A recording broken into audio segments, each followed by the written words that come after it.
Salut à tous les amis, salut à tous ceux qui sont 4e de Ligue 1, salut YouTube, c'est Mika.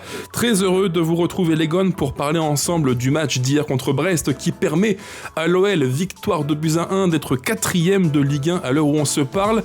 On fera un petit retour complet sur ce match-là, à mon avis, sur la prestation de l'OL, ce qui a été bien, ce qui m'a moins plu, la fin de match, les quelques derniers instants du match qui m'ont provoqué quelques petites sueurs froides. Malheureusement, je pense que vous c'est pareil les amis.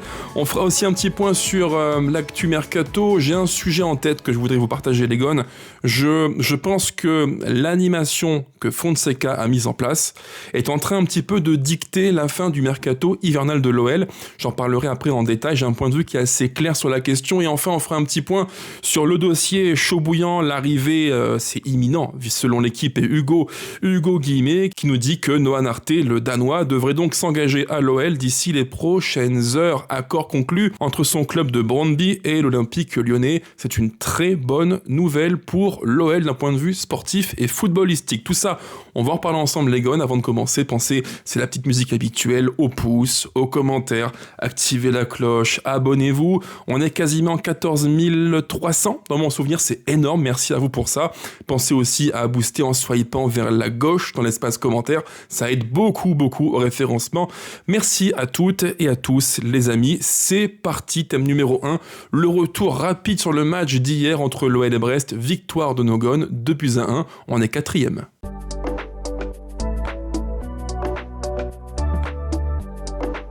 Alors pour commencer les amis, revenons à la compo de départ de l'OL pour ce match contre Brest.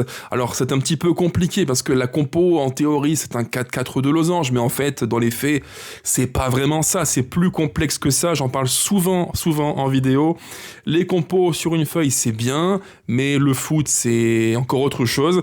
Il y a l'OL avec ballon, l'OL sans ballon, l'OL dans son camp, l'OL dans le camp adverse, et en fait entre les deux il y a tellement d'écart et de différence que résumer l'OL un 4-4 de losange, ça me paraît un petit peu réducteur. Moi, j'ai même plutôt vu, avec ballon dans le camp des Brestois, surtout en seconde mi-temps, un OL en quasiment 3-4-3, avec Hendrick demi-espace droit, Schulz comme numéro 9, Moreira très à gauche, Tessman plus haut, bref. Et par séquence, moi, j'ai même plutôt vu une forme de 4-1-4-1, avec Schulz comme le faux numéro 9, qui a le flair, comme Fonseca l'a fait en mimant sur l'action du but de Pavel Schulz, avec Hendrick plutôt à droite, Moreira très à gauche, bref, c'est l'OL version Fonseca, un OL qui est tactiquement, et c'est positif quand je le dis, c'est pas un terme péjoratif, un OL qui est illisible pour l'équipe d'en face, et ça c'est juste incroyable quand tu parviens à brouiller les pistes, à brouiller les cartes, parce que tu as différentes animations, avec ballon, sans ballon, en phase de pressing, en phase de contre-pressing, bloc bas, haut, médian, ça montre aussi toute la qualité du travail tactique de Fonseca et de son staff, et ça aussi il faut le souligner encore et encore.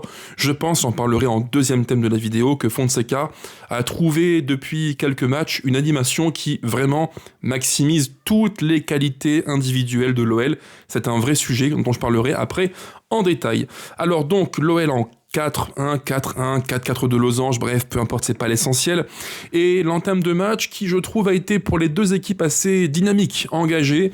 Deux équipes qui, durant un quart d'heure jusqu'au carton rouge de Del Castillo, ont tenté de jouer simple, se livrer. Pas trop de calculs, même si pas d'occasion nette, à part quelques petits mouvements d'excitation d'Hendrick qui vient faire un petit peu son show côté droit et qui aurait pu mettre un but dès quasiment le coup d'envoi du match. Mais à part ça, pas non plus full d'occasion, pas de situation claire pour l'OL ni pour Brest. Un début de match qui est sympathique et qui montre bien qu'on va avoir un match assez ouvert a priori. Mais sauf que le match se goupille un petit peu différemment de ce que je vous dis là, aux environs de la 18e je crois. Del Castillo fait une faute qui mérite rouge. Le pied est très haut sur un duel avec Tagliafico. Il est au-dessus de la cheville de l'Argentin. C'est un geste qui n'est pas maîtrisé, c'est dangereux, donc rouge qui est logique, même si honnêtement les gones, je retire 2 secondes ma casquette de fan de l'OL. Objectivement, quand je revois les images au replay, je me dis bon, ok, c'est dangereux, non maîtrisé, rouge mérité. Et forcément, quand l'OL joue durant 1h20 à 11 contre 10, on se dit que naturellement, l'emprise technique va faire que on va ouvrir le compteur, marquer, prendre l'ascendant et prendre 3 points. Oui, mais les amis, le foot n'est pas une science exacte. Et ce que je vous dis là, évidemment, je n'apprends rien à personne. Le foot est un sport qui est tellement complexe à appréhender, parfois à analyser. Le nombre de fois où dans les matchs, je me dis, mais comment je peux analyser ça ? C'est tellement surréaliste. Et en fait, c'est un petit peu l'histoire du match.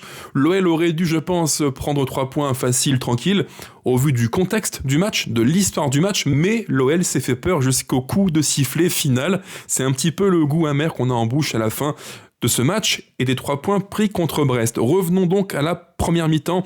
Carton rouge pour Del Castillo et dans la foulée, l'OL, naturellement, prend le contrôle du jeu, mais durant, je dirais, du carton rouge jusqu'au but de Pavel Schulz qui intervient pour être très précis à la 41e minute, grosso modo durant un bon quart d'heure. Il n'y a pas de grand danger, quoi. C'est un jeu qui est très convenu, très scolaire, possession, à toi, à moi, mais ça manquait de précision. Quand tu joues un bloc comme ça, qui est à 10 en plus comme Brest, tu as 2 lignes de 4, c'est très groupé, très dense, tu as 2 lignes de 4 et en pointe le seul Ajorc qui sert de point de fixation, de pivot pour remonter les ballons.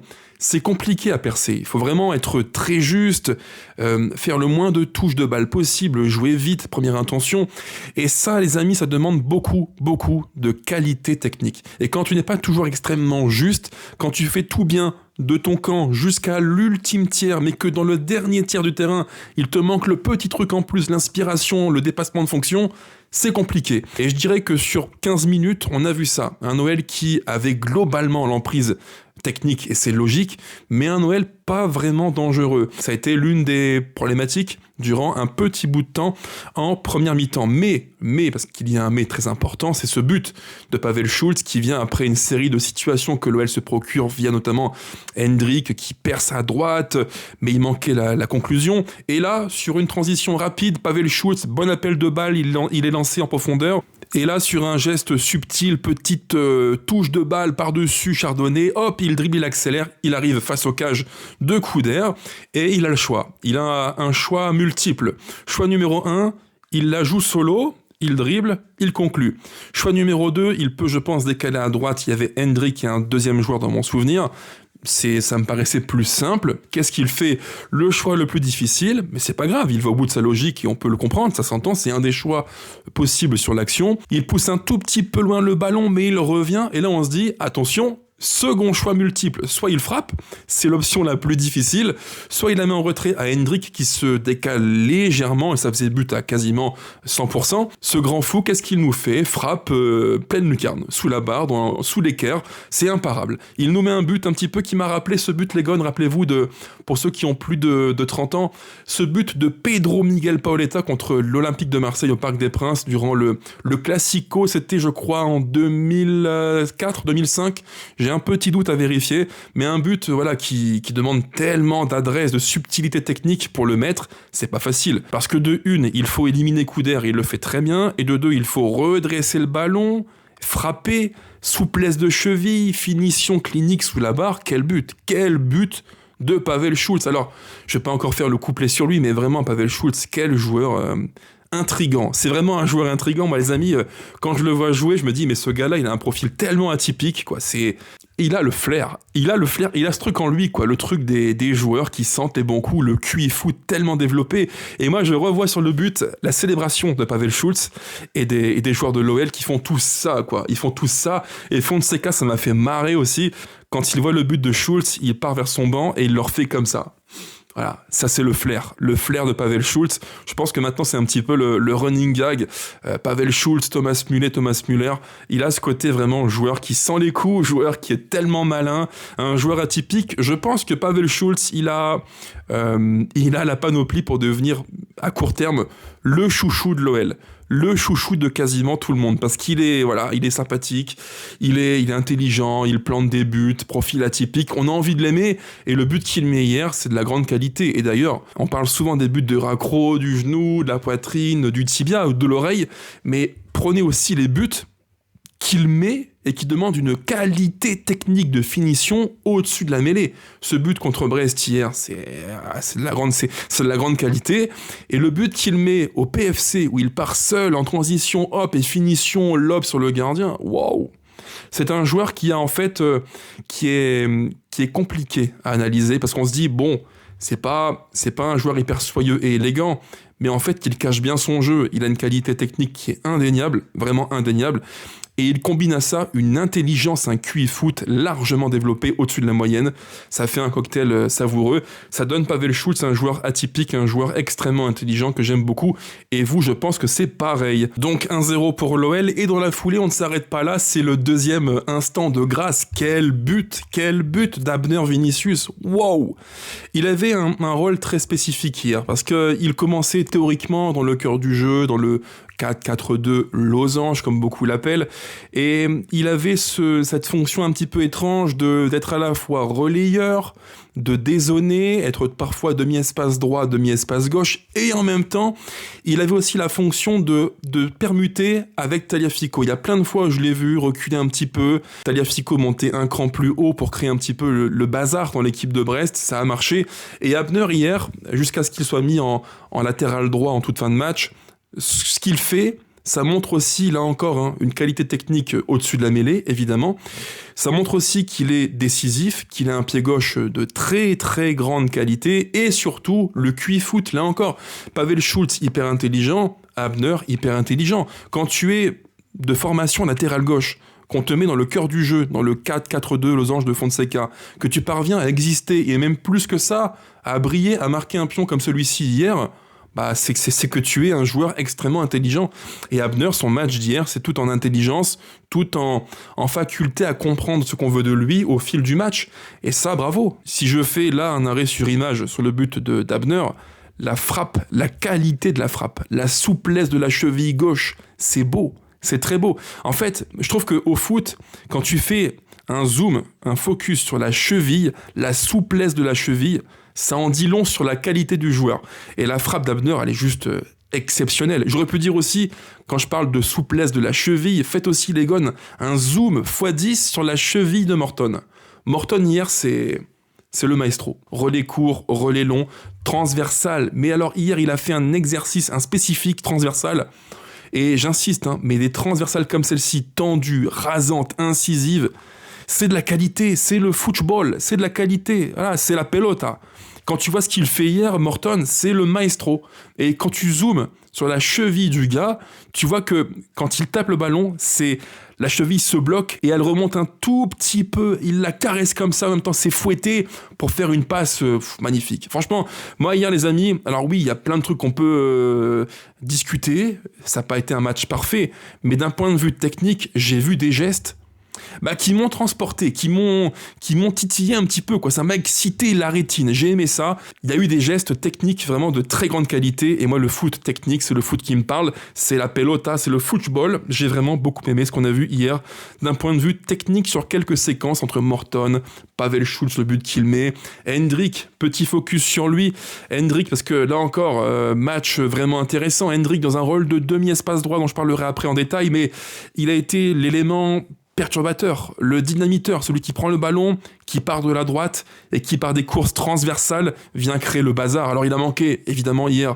le geste juste, l'ultime geste pour conclure l'action, mais sur ce qu'il fait c'est vraiment encourageant, c'est un joueur qui est techniquement différent, ça se voit, c'est frappant, c'est quelqu'un qui fait du bien à l'OL, parce que même s'il ne réussit pas tout, il te prend le ballon, il t'apporte verticalité, percussion, spontanéité, dynamisme, et ça les amis, il y a un effet boule de neige, un effet cercle vertueux. Quand tu as un joueur pour lequel tu sais qu'à tout moment, il peut faire une grosse différence, dès qu'il prend le ballon, hop, 1 contre 1. À chaque fois qu'il avait le ballon à droite, l'ami Hendrik, non, pas de passe en retrait, je prends la balle et là, TGV, vers Couder, les cages de Brest. Ça, c'est Hendrik. Alors oui, il y a du déchet, bien sûr, mais quand tu fais la balance, le déchet par rapport à l'apport, par rapport à la dynamique qu'il insuffle à l'équipe, la verticalité, la projection, spontanéité, le 1 contre 1, L'élimination, ça fait tellement de bien. Waouh, à droite, les Gones, il manquait ce profil, enfin à droite, dans le demi-espace droit, il manquait ce profil de joueur d'instinct.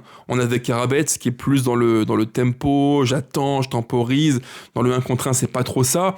Là, t'as un profil qui prend le ballon et dès qu'il l'a, bam, bam, bam, je te pilonne. Et ça fait mal, ça fait très mal. Alors oui, il y a du déchet, mais sur le rendu du match entier, c'est sacrément positif. Moi, j'aime beaucoup ce qu'a fait Hendrick, joueur de qualité, plus évidemment. Là encore, je n'apprends rien à personne.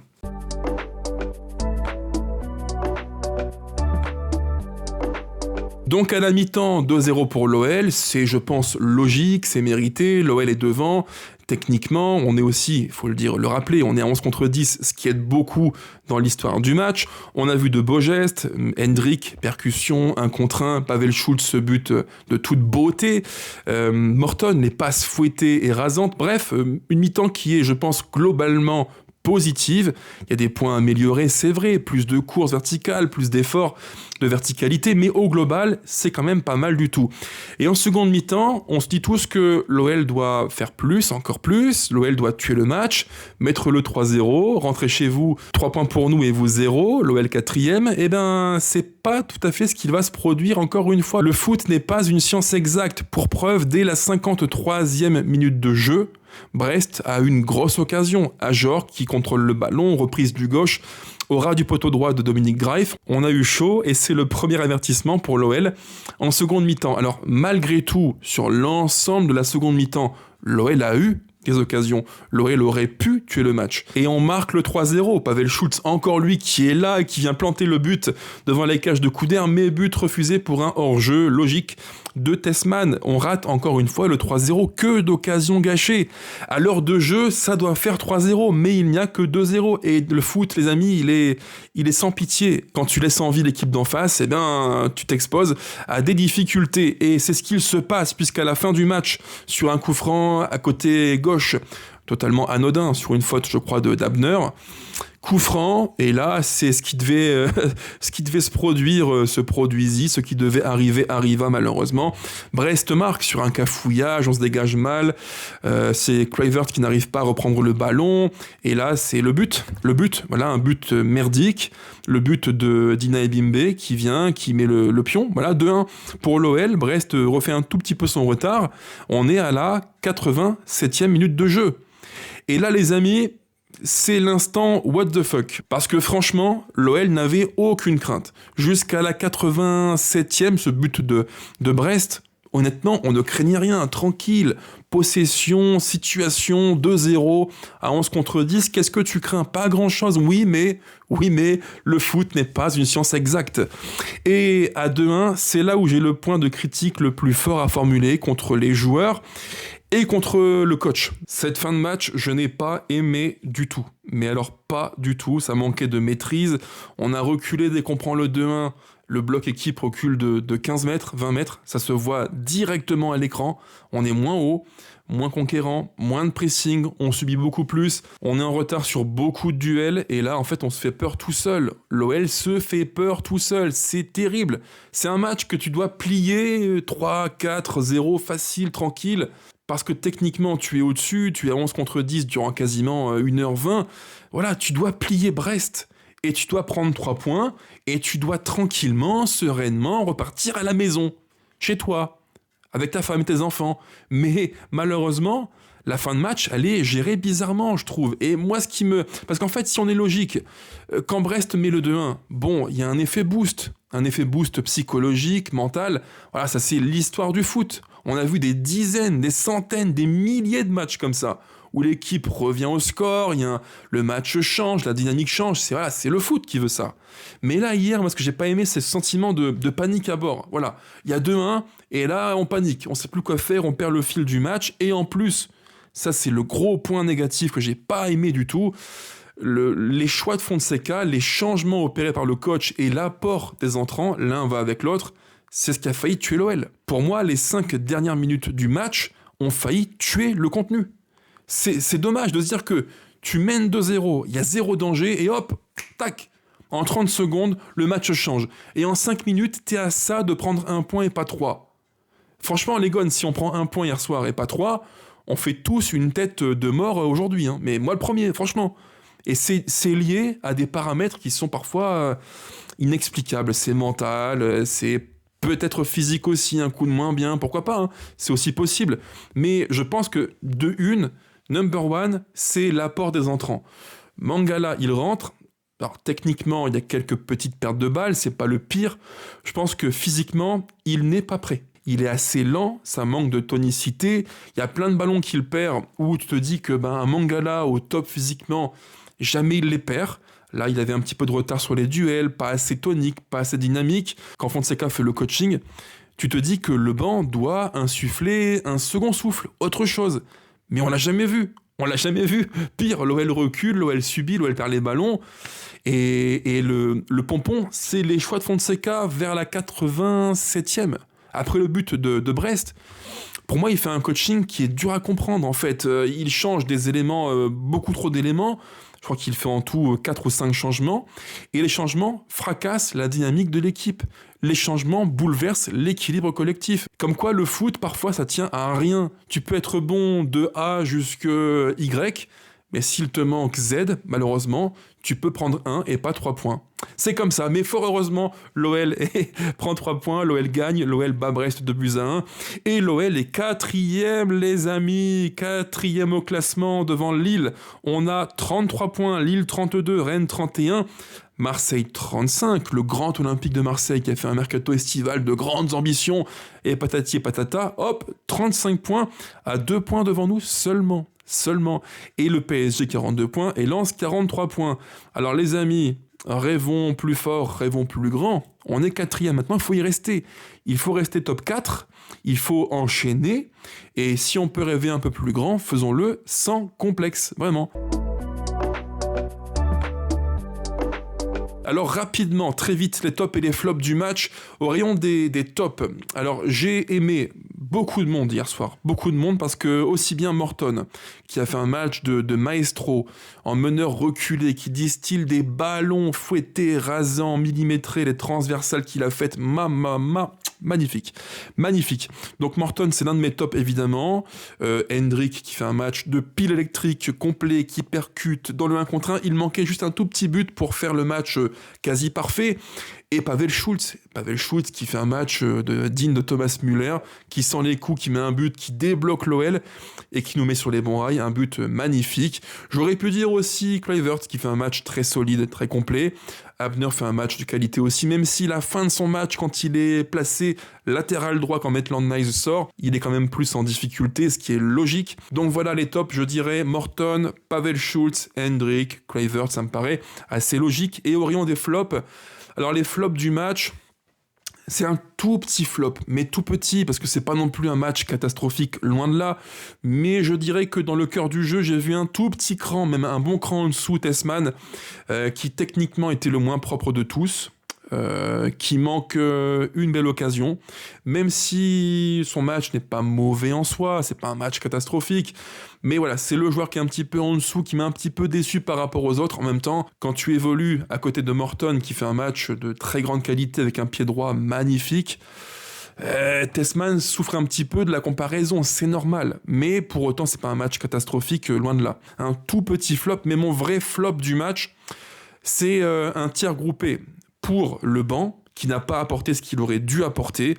Les entrants ont été insuffisants en termes techniques, volume de course, projection. Dès qu'on a changé Maitland-Niles, Tessman en l'occurrence, Hendrick, etc., l'OL a reculé. L'OL a beaucoup reculé, l'OL a subi. Et les changements ont contribué à renforcer la spirale négative.